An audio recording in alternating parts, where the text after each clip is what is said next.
I almost made the mistake of starting the show without unmuting my mic. Ladies and gentlemen, welcome to the very first episode of Vandals. I am your host, Esports Doug, and I cannot tell you guys how excited I am for a number of different reasons. One, we're finally able to put on the show, and it's something that's been in the works for a little while. But then also, I have the privilege of having a very special guest on the show for the very first time. It's someone who I have actually had the privilege of knowing for a little while, that I've met in person, and who is now one of the first. I don't know where you were, and we can talk through that. Number 1, number 4, somewhere in between. Either way, one of the players from the Immortals Valorant roster. Ladies and gentlemen, without any further ado, I would like to introduce my guest on the show, Bjorklund. Joe, how are you, man? I'm good.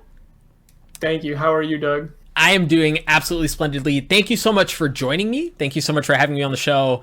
It has been a blast. Folks, before we get started, there is one thing that I want to point out. For those of you who are hanging out in the chat, if you guys do have questions, please drop them in there. Tag me in the chat so I can see it, and we will do our best to get to the questions as the show goes on. But again, Joe, thank you so much for coming on the show. It's been a pleasure to have you, dude. We'll start off nice and easy, right? And this will give like a good feeling for the show and kind of what you guys can expect out of this content. Because ultimately, I want, and I'm going to be very blunt with you guys, I want people to walk away from this show as fans of Bjor, as fans of Immortals. And if there's anything I can do to make that happen, then it's a big win, right? So, Joe, let's start off nice and easy. We'll ease you into this thing. Where are you from? Give us a bit of your background.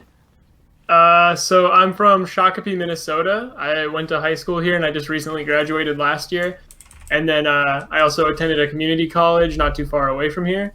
And this is actually where I also met you for the first time in person. Probably, what is that? Almost coming up on like a year ago now. Yep. Stumbled upon you in the local LAN scene, which is pretty dope. I've literally since the first time I met you, I'm like, I don't know. I was a fan of this guy. I like this Esports Doug guy. Followed him on Twitter, and then now I got invited to do an interview on a show, and it's it's kind of weird. I like it. And the very first one, right? Like how cool.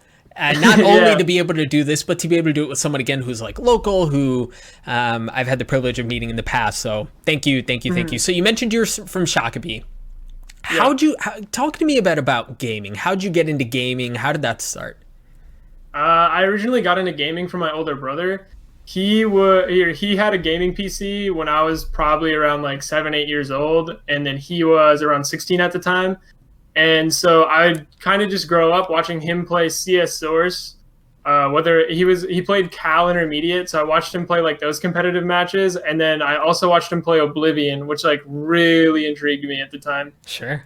So whenever he would let me, or whenever he wasn't home, I was sneaking onto his computer, playing some Oblivion, and then my favorite was CS Source minigame servers. I would hop in there as a little 8-year-old, learn how to use the mic, and get yelled at and booted for being a squeaker. Those were the times, man. So was that Oblivion? You mentioned that game earlier. Was that the first game you ever remember playing? I don't know if it's the first game ever, but it's definitely like the first one that had like some impact on me that like I still think back to this day of like how much fun I had back then playing Oblivion and like just exploring like the entire world and like all the dungeons. It was something I've never seen before as a kid. So it just like really roped me in. All right, so you started off with Oblivion, or maybe not the very first one, but one of the early ones, right? That had a lasting impact on you and the way you have grown and matured. Joe, riddle me this: how do you go from Oblivion to the competitive gaming scene? Well, like I said, I like grew up playing Source on my brother's computer, and then he like let me know about this new game called Counter-Strike Global Offensive that was coming out, and he's like, dude, it's gonna be on Xbox too. I'm like, oh gosh, I remember those days, dude. At the time. Yeah. Oh.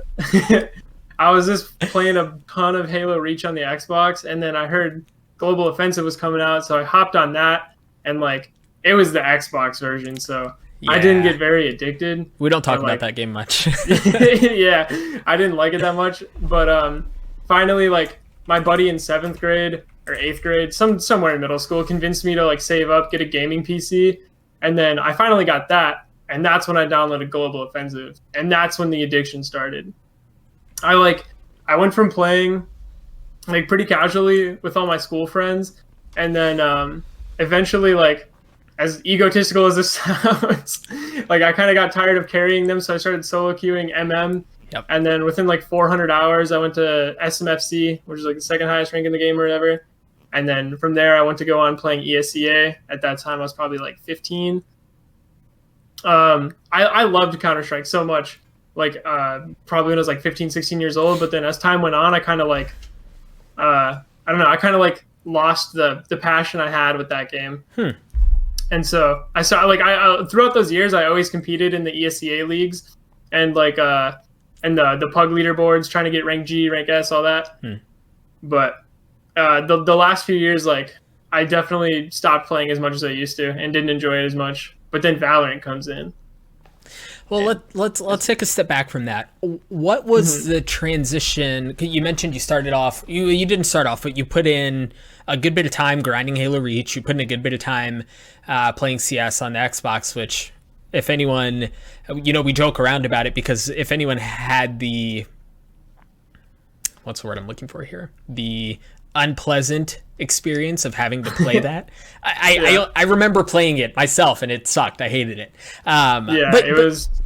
Go ahead. It was like half the teams were always bots and the map was CS Italy every time. That's what I remember.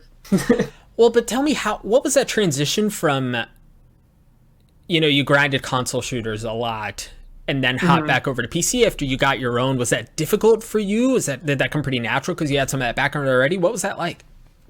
I think it came pretty natural because like I spent the like early I kind of skipped over this, but I spent like the early PC or the early years of me playing on PC. I spent a lot of it playing like Gary's mod, the like TTT and Dark RP. So like I don't know, I kind of got a feel for the mouse and keyboard there again. And then that, and I just also had like the background from a very small child of using it. Sure. But then from Gary's mod, then I went to Global Offensive, where it just like it kind of seemed natural, I guess. I don't know. Comparing it to like all my friends who had a similar amount of time played, but I was just like, I don't know. It felt right, Yeah. No, absolutely. What about the pivot to the competitive space in particular, right? Like you mentioned, you were playing matchmaking and you grinded your way up and you got tired of carrying your teammates. At what point did you realize that this could be more than just a casual experience of you playing with your buddies or even carrying your buddies? At what point did you decide, okay, I can make something out of this and it's time to really commit to it? I think it mostly came from like I started playing ESEA and then also watching CS esports at the time. Like watching these massive tournaments happen, like IEM Katowice and Cologne, and just watching these like big arenas fill up with people. I was like, as a 15-year-old, kind of like starstruck a little bit, just like looking at this and like what it could be. And then I thought like I was also really good at like for my age, so it just kind of made me want to play more and more and more and more. And eventually, like I was playing probably, when I was really like greasing it, grinding it, probably like 100 hours every 2 weeks while going to middle school, high school. Yeah. That's a lot of time to put into that thing. Yeah. But like, yeah, so I got started like transitioning into being like more competitive, watching the big tournaments like that. And then playing the like ESEA Open. And then there was like some really small, like $50 tournaments that were hosted back then. And then I'd play in those, win a couple, and like, $50 split 5 ways. Was that $10 to a 15-year-old? That's still not much money, but like it's still like kind of proof that it could be something. Yeah. Well, and like you made money, right? Like you still took a check home. There are plenty of people who I know who have grinded in the gaming space for a long time and have competed across different titles and who have never had the privilege of taking home a check, no matter how big or how small it is. Do you remember your very first tournament? How'd you place? Give me some background there. Do you remember? My very first tournament, I'm gonna go with like very first LAN. Yeah, because that's probably had the most. That had the most impact on me. Was Mad City Chicago in like 2017, I believe. I was 15, about to turn 16, I believe, and I went with three people who I've known since like the beginning of me playing Counter-Strike, and I'm still friends with to this day. Loner or Jacob, and then Trent, Sem, Dax, Dakota. Those are like probably my three like internet best friends that I've had throughout the years. And I went there with them, and it was probably like one of the most fun experiences I had as a kid, or like as a younger teenager. You know, we played in the first group of the day at like 10. No, it was like 9 a.m. after driving there 6 hours. I had my dad drive me there, by the way, from Minnesota to Chicago. And so, we get there really early in the morning. We play in our first group, and we actually didn't do the worst. We played with like, at the time we were in ESEA Open, if like you're familiar with that at all, the ESEA leagues. And I think we got in a group with like two other open teams and a main team, and we managed to beat everybody else except the main team. But the way it was formatted, we still got eliminated in groups. So it was like a sick. Yeah, I don't know. There was 5 teams in the group, and then we were like third, I think. And only top 2 advance. Yeah, and only top 2 you were advance. robbed. You were robbed. And so I still remember like we playing against the main team at the time was like the most competitive experience I've ever had to that point in my life. It was like, I think we ended 16-13, but like one of the final rounds was an absolute tragedy, because I remember like me running out, dying first, trying to make a play, and then my teammate like flanking through, gets behind 3 of them, and then absolutely whiffs, and it was just I climbed a mountain and then fell right off of it with my ego there. It's a humbling experience, sure. Yeah, for sure. And then we drove 6 hours, got eliminated on the first day, and drove 6 hours back home. But it was still like, I still loved the entire experience. LAN is probably one of the like most fun things I've ever done in my life, is competing at LAN. So like, go ahead. Yeah, nothing much feels better. That's all. No. You mentioned your dad would drive you to the LANs and back. Especially the first one, and we haven't talked much about the other ones, but that kind of leads into a really interesting conversation that people have, especially as we see younger people transition into the competitive gaming space. And really, it's this ever-evolving conversation across the board. What did family interactions look like for you when you decided this was something you wanted to commit to? When I first started playing like competitively at first, they like realized and saw that it was a huge time sink for me, and like I spent the vast majority of my days just in my room on my computer, which like every parent does not like usually. Right. But like as time went on, I still socialized, I still did well in school, and so like I still had a job and all that, and so they didn't necessarily have a problem with it. Like I know they still thought like I was spending way too much time on my computer, but like they saw I was keeping my life together, so they kind of just like let it slide and let me do what I want, keep me happy, which I appreciate a lot from them. Yeah, but there's a transition there, right? There's a difference between indifference and support, and there you don't indifferently drive your kid and his teammates, or I don't know if they were local or not, but you don't drive your kid to a LAN X amount of hours away, and like I'm assuming there was an entry fee. I don't know who that was paid for, but like how did it or when did it change? I think like my parents like would just like see like, well, they can hear me too, like the walls in this house are not thick and so like they could hear me like down here having fun doing what I love, and so like I think they just saw like that's what makes me happy, and they kind of just like supported it from there, because like I said, I was doing well in school and all that, and so they were completely fine with it, and like kind of like help me and like let me do what I love. Sure. But I think they could see that and just kind of let it slide. Now, with that support behind you, how would you say that the competitive space and gaming in particular has impacted you personally on more of a holistic scale? Personally, like I said before, like going to a LAN and competing and like just playing in like any sort of tournament, I feel like nothing feels better to me than to like compete and like win and prove myself and do what I love. And so that kind of like impacted me school wise. I still got decent grades, but like I absolutely despised it. Like in high school, it wasn't too bad. Because like at least for me, I was kind of lucky. Like I thought in high school was kind of a breeze. I just did whatever and got it done with, you know. But like it definitely made me realize that like school kind of isn't my thing, and which I further realized when I went to community college afterwards, where again like it wasn't the worst experience, but like the more I went to school, like the more I just realized like this is not what I want to do with my life. Like I was even considering like joining the Air Force or like some branch of the military, because like I just knew kind of like school wasn't my thing. I don't know. Sure. Yeah. Well, and that, you know, that's one of the things about spending time in college is part of it is you just learn so much about yourself. Now, let me ask you this. You alluded to this a little bit, but let's paint a scenario, right? A fantasy land in which you're not competing, right? Like you never picked up CS. You never had the privilege of tasting a competitive LAN. Like none of that ever happened. Yeah. What would Joe Bjorklund be doing right now? I have no idea, man. Like, I feel like I'd still be playing video games, but like probably not competitively, I guess. I'd just be like grinding Minecraft or something. Or like, I don't know, because that's a hard question. Because like literally my entire life I've played video games and like met friends that way and related to people that way. Yeah, I really don't know where I'd be, to be honest. Sure, like, sure.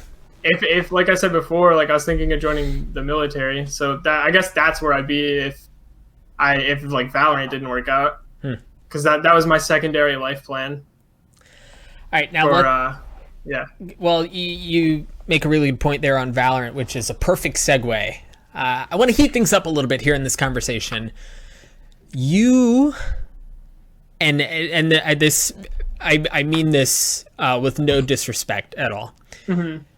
There are a lot of people who have shared this sentiment when Immortals announced their roster, which obviously included you. There were some people who were like, who's this Joe guy?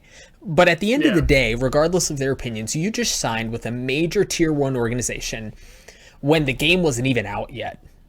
Does that seem surreal to you? Give me some impressions there. Give me some thoughts.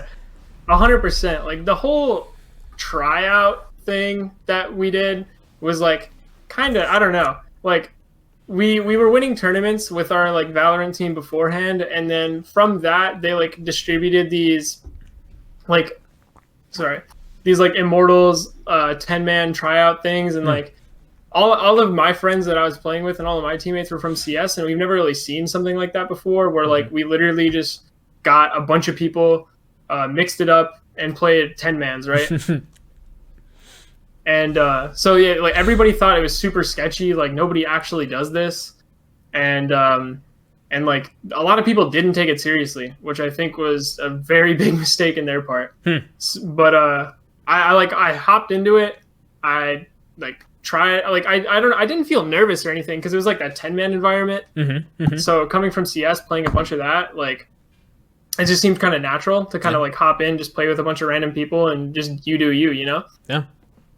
And then, like eventually they whittled it down, like from 60 people to 30 people to like 20 to 10, and then finally, like after the night where there was 10 of us and we were just 5v5ing, I get a DM and they asked me to do an interview. I'm like, dude, is this really happening right now? Like, wait, what'd you say? Sorry, I was saying, let's go. Like that's exciting. Oh, that's when it becomes sorry. real. Yeah. Yeah. So like, I get the interview, and I'm like, did all 10 of us get this? Did only some of us get this? I was super like, I don't know. I was like excited, confused. I did not know what to think. Right.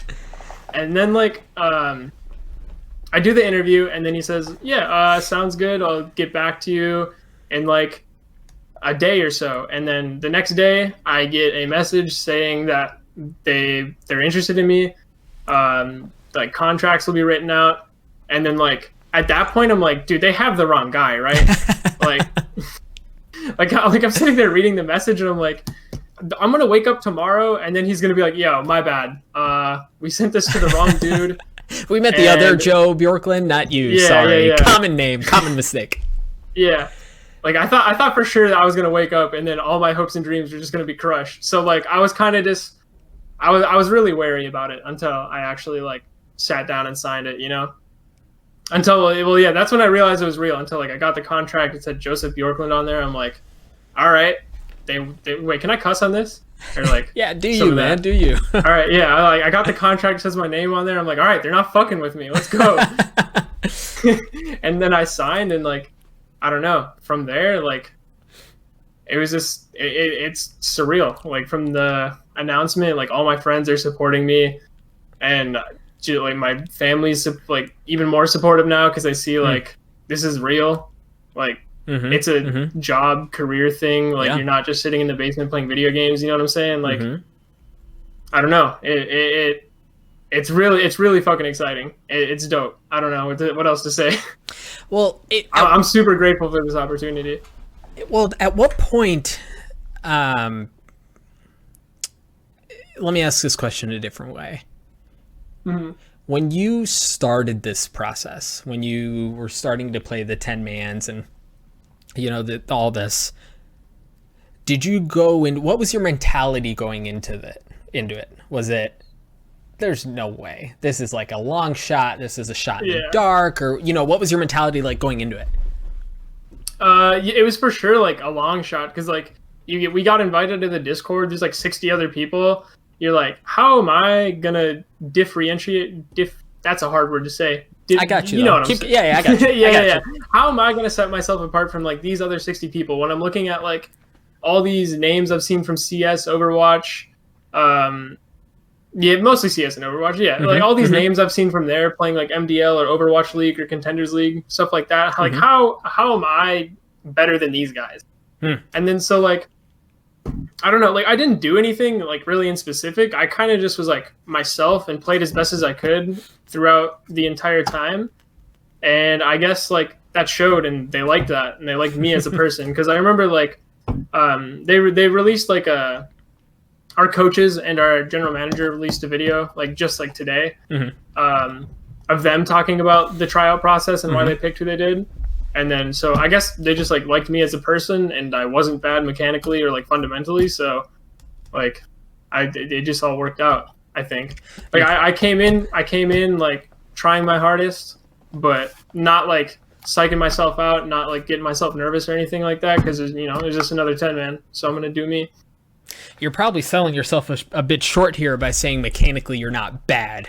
I've had the privilege of watching some of your gameplay, and I think not bad doesn't quite cut it. In fact, Kohler in the chat, he's the best Sage. People love you, best Sage? Joe. Oh, well, I mean, hey, best Sage, that's facts. Like, come on. who else in North America or the world can compete with the Bjor Sage? That's fair. That's fair. What tell me a bit about your teammates, right? Did you have much experience playing with them beforehand? Did you really meet them during the 10 mans? Do you have much history with any of those players? So I knew Kohler and Gangsta, like I knew of them from CS because they're both MDL players and like relatively like known within like our small little community of like competitive CS players.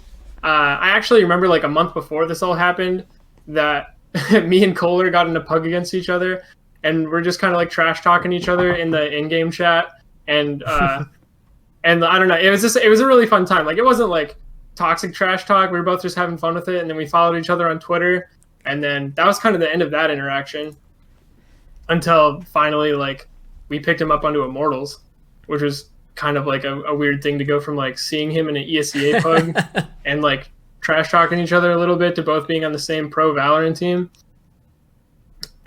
So that was kind of like a weird experience, but it's super dope. I love it. I love Kohler. Shout out to Kohler, who said he's in the chat. He is. He's holding it down. Hell yeah. Gangsta, I like I said, I knew him because like I knew of him. I've heard of his name because he played MDL and like probably seen him in pugs at one point on ESEA. But I didn't really know much of him until I got into the 10 mans, where I see this man just absolutely tearing it up, playing like Raze and Sova. Like he like when we were in the 10 mans, he was obviously a front runner, I think. Like no matter who he played against, no matter who was on his team, he was always just destroying people and like winning his team games single-handedly. So he was a player I was like really impressed with. Sure. And then Staniel, or JC Stanny, his name's not even Staniel. I just started calling him Staniel. His name's Noah. But and then the Staniel name kind of stuck with everybody. But he actually came from a game called Krunker, which is like a FPS browser. Yeah, have you heard of Krunker or no? No, it's like an .io game, so it's a browser FPS. It's actually kind of fun, but like it's nothing that you'd expect to have a competitive scene. But he was really good at that game. He was like farming these weekend tournaments, and I think he was also a top 500 Overwatch player. So also played Battalion at a pretty high level. So he's been around the block with the video games, the FPS is. But I had no idea who he was coming into this until like I honestly didn't notice him until the final 10 of the 10-mans. I played on a team with him, and like we just kind of worked really well together. We'd always go to the same places in the map and like think of ideas. Mostly him. He's the brains of the operation. He's thinking of a lot of stuff all the time. Sure. But we'd play off each other really well. We'd trade kills really easy. We both were like mechanically pretty nuts. And so if like me and him were on the same side of a map together, we're kind of just clearing it out. Easy peasy. All right, with all of this in mind, and the fact that unless something has changed in the last 29 minutes that I'm not aware of, the fifth member of this roster has not been announced. Yeah. With that in mind, and relative to the other rosters that have been announced by the TSMs of the world and what have you, where do you place this roster? Oh, I think we're fucking nuts, man. Like, playing scrims, honestly, a lot of these other teams, I don't know. I'm not trying to, like, trash talk, but I think TSM's really good. I think they're a really good team. Wardell's op he's kind freak. Of bonkers.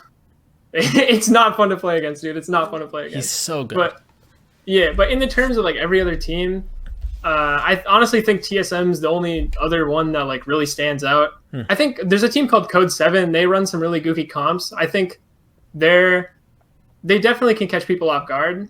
I think they're interesting. But teams like Sentinels, C9, I don't know, man.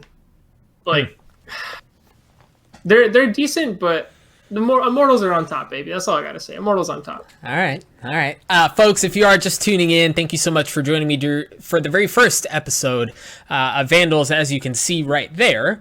I'm your host, Esports Doug, and alongside me is my guest for the very first episode, Joe Bjorklund of the Immortals roster. Bjor, I want to transition over to Valorant in particular. Let's chat a bit about that. You mentioned that you played CS for a while, and obviously there are some parallels on the surface, right, between those two games. But tell me a bit about why Valorant? Like, why leave CS when you did? Like I said, kind of like earlier in this, I lost passion for CS probably like a year or two ago, and I was just kind of waiting for something fresh to come out, you know? Like 5v5 tac shooters, probably the most fun I've had in games, provides the most competitive experience for me. And I saw Valorant was coming out. I saw the release date. I'm like, all right, it's a Riot Games backed 5v5 tac shooter. Like, that bodes well. No way. Yeah. There's no way this fails. And it looks fun. Like, a lot of people were very skeptical. Like, when they started releasing character like announcements with like Sova with the wall hacks. And then, like, the Viper Ultimate, everybody thought that's, like, they're like, no, dude, this game does not stand a chance. But I still held high hopes, and then I made, like, 3 different accounts to try to get the beta on day 1, which I did. I got the beta. And then, like, I hopped in the game. First one was a little rough. Like, I was still fragging, but everything felt weird, you know? Well, yeah, new game, but, like, sure. Yeah. 2-3 games in, though, I felt like I was feeling it. I was in a groove. I was liking this game. There's, like, it's just more fun, man. Like, you have all these abilities to play with, all these different characters. Like, a lot of people, like, might see that as a downside coming from CS, but I think that just adds so much more. Sure. And, like, it makes the game actually enjoyable to me. Because you have so many, like, different things you can do with every character. So, every game seems new and fresh.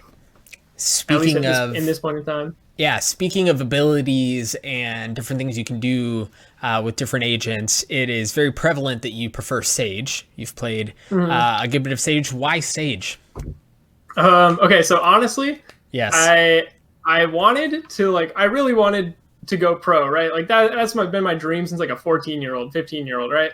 Sure. And I was like, okay, healer character. Nobody wants to play support. I'm gonna be the support. I'm gonna be that guy, right? I'm gonna be the best. I'm gonna be the best healer that this game has to offer. And then I started playing Sage, and it's actually not that bad. It's pretty fun, dude.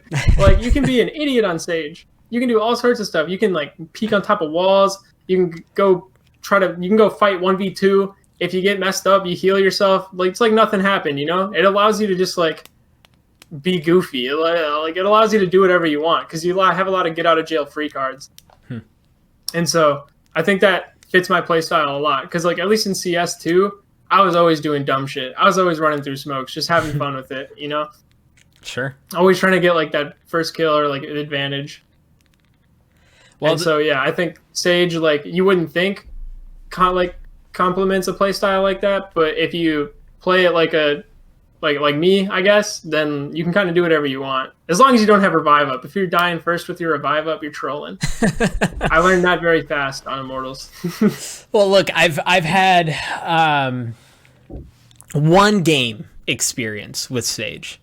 And it was a very unpleasant experience. It did. I was her style just does not fit the way I think and the way I play, and I felt like I was just trying to think too much about her kit and not just playing like myself. But I digress. Let's talk a bit about launch. Right? We're what? How far in hours here? Maybe 12 hours? I think it's maybe even. Oh yeah, it's a little more. 11 hours, 30 minutes. But who's counting? Right? 28 minutes. Not me. I'm not waking up at 7 in the morning. 11 hours and 28 minutes away from the official launch of Riot's tactical shooter Valorant, the game that you have heard of as long as you haven't lived under a rock for the last month. What are your thoughts on launch? There are a couple of things that have been teased that are coming out. We know that Reyna has been announced. We know that there's a new map, a new game type. We don't know a ton about the new map. We don't know a ton about the new game type, but tell me a bit about launch in general. What are your thoughts on that? Do you feel like the game is ready? What do you need to see for long-term success and viability of this title? I think that we need more maps, more characters, and an FPS boost. And I think we got pretty much all of that from what I've seen. Because Korea just launched live an hour or two ago. And we're seeing pretty good FPS boosts of like 30, like more than 30 from what you like would normally get in beta, which is absolutely great because playing on a 240 hertz monitor, I'm getting like 180, which sounds like that's not bad, bro. A lot. It sounds like a lot of frames, but when you like invest money into a good computer, a 240 hertz monitor, like you want to be getting 240 obviously. And then map wise, they added in another map, so we got 4 now. Split, which I hated before, had FPS issues. I just did not think was fun. They supposedly fixed FPS issues, or most of them, and they changed like the middle area of the map, so it's a lot more open now. And I think that'll be a lot more fun to play on T side, make it a lot more even of a map. And that's my opinions on the maps. Agents wise, they did Sage dirty, man. Yeah, she got nerfed pretty hard. If you have not looked it up yet, if someone has it close by, they can drop it in the chat. But the patch notes have been released, which will be the official. It'll be the official version in which the game launches tomorrow, and there are quite a number of talking points there. Talk to me a bit about Sage, what it's done to her. How do you see that impacting Sage at a professional level? First thing they did was take her heal, which before would heal you to full HP. Assuming you didn't take any damage, it would come back up every 30 seconds, meaning you could use it if a round stretched out, you got bombed down 3-4 times a round. Now they increased it to like 45 seconds, where so in regulation, you're only probably going to get that off twice in a round, and that's unless bomb gets down. And that's at a best situation, right? Yeah, that's at a best situation. Yeah. So that's really unfortunate. The wall, I think the wall was like I think it was really strong in like the beginnings of the game, but after they added in the knife thing for pistol rounds, where you do double damage to it, they added in the knife thing where it does double damage, and that's about it. But like, I feel like as the game went on, the wall became like less and less of a threat. Obviously, like kind of annoying to the other team, but it like wasn't this crazy thing that just stopped everything, because you could just blast it with like C4 raises C4, or you just have like 3 of your boys shooting it and it goes down really quick. They reduced it from a 40-second wall to a 30-second, and then they also reduced the HP of the chunks from 1,000 to 800. So I feel like it's still gonna serve the same purpose, but it's just gonna not last as long, which is like more noticeable in split, because you'd use the wall to just block off all of mid and then rotate wherever you need to go. But yeah, with that being said, like I don't think they needed to nerf the wall that hard, but like, you know, I'll live. Sure. It's not the worst. But you're not dropping Sage. Yeah. Yeah, I don't think you drop her with. You still have a heal. You still have res. You still have you still have an ability that brings your teammates back from the dead. Like, I don't think there's another character that really beats that utility wise. Yeah, no, that's hard. Right, that's hard to replace. Folks, if you are hanging out in the chat and you have any questions for Bjor, please drop them in the chat. I'll work them in here as soon as I can. Bjor, next question I have for you is, obviously the game launches tomorrow. In just a couple of hours. If you can answer this, and I understand if you can't, but I'd love thoughts, or I'd love to hear what Immortals' plans are for competing in the near future. Do you guys have tournaments in mind? What can you tell me a bit about that? I don't honestly know what I can say and can't say. That's fair. But there will be tournaments coming up, like pretty soon. Within like the next week or two, you'll be able to see the Immortals in action. So I'm really excited for that, to finally actually compete in like a tournament setting. Yeah, which would also mean, unless you guys are going to play 5v4 the entire time, we're going to see some potentially a new face, more faces. Who knows? I'm not going to pry anymore. I'm not going to put you in an uncomfortable situation. But yes, I'm super excited to see that, and I know there are a lot of folks who are anxious and waiting with bated breath to see this Immortals roster perform. Gangs to see in the chat. He has said too much. We're being told to take you out to pull you off. Again, folks, if you have any questions for Joe, please go ahead and drop them in the chat. We'll work them into the show. Joe, with that in mind, you know, we've talked about other teams. We've talked about tournaments that are coming up. You've mentioned a bit about tournaments that may be coming in the near future as well, and what have you. With the crazy, probably 2 months, month and a half, 2 months that you've lived recently, what advice would you say you have for someone who's aspiring to go pro? What advice do you have for them? If you want to go pro, like you got to keep real life in check, because you know, that's how you live, and that's how like everybody around you kind of like sees you. So you gotta keep that under control. But after that, like if you really want to go pro, you literally just have to dump all your time into it. Like it takes a little bit of luck, like a little bit of like talent, but other than that, like the other 70% of it is literally just investing time into the game and doing what you love. So if you have a passion for it, if like you already have like a little bit of skill, if you invest your time into it, you will see results, I think, in my opinion. Wise words from Bjor, again, one of the members that has been signed by Immortals on their Valorant roster. Folks, that is going to wrap it up for the very first episode of Vandals. I would love feedback from you guys. If you have any thoughts on how we can make the show better, or who you want to see on the next episode, please drop it in the chat. And then I'm going to go ahead and say this. It's going to sound weird now, but because it's going up on YouTube, it'll make perfect sense. If you have any more feedback for this content or other content you want to see in general, please like, comment, subscribe, all of the things that you have to do on YouTube to engage with the content. That would be thoroughly appreciated. Joe, parting words, 2 things. Any shout outs you want to give anyone? Shit. Shout out to like everybody in the Minneapolis area. Shit's been rough lately, but I think everybody's in the in this area and now all over the country. Everybody's strong. We're gonna make it through this shit. And I think we just got to keep our heads up. And then shout out to my brother in the other room for getting me into gaming. Shout out to Kat for being an amazing human. You know who you are. And then shout out to all my teammates, Stanny, Kohler, Gangsta.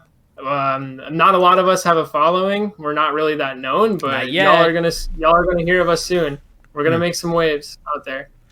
And then Joe, last thing for you before we break away, where can people find you? What are your social media channels? Twitch, YouTube, Instagram, you name it. On Instagram, Twitter, and Twitch, it is Bjorlulu, BJORLULU. You can find me there. And then on YouTube, it is also Bjorlulu, but for some reason there's a space between the Bjor and the Lulu. So you got to put the space in there. But yeah, Bjorlulu on all platforms except YouTube. You got to put a space. And follow me, subscribe, throw me your Twitch Primes, all of them.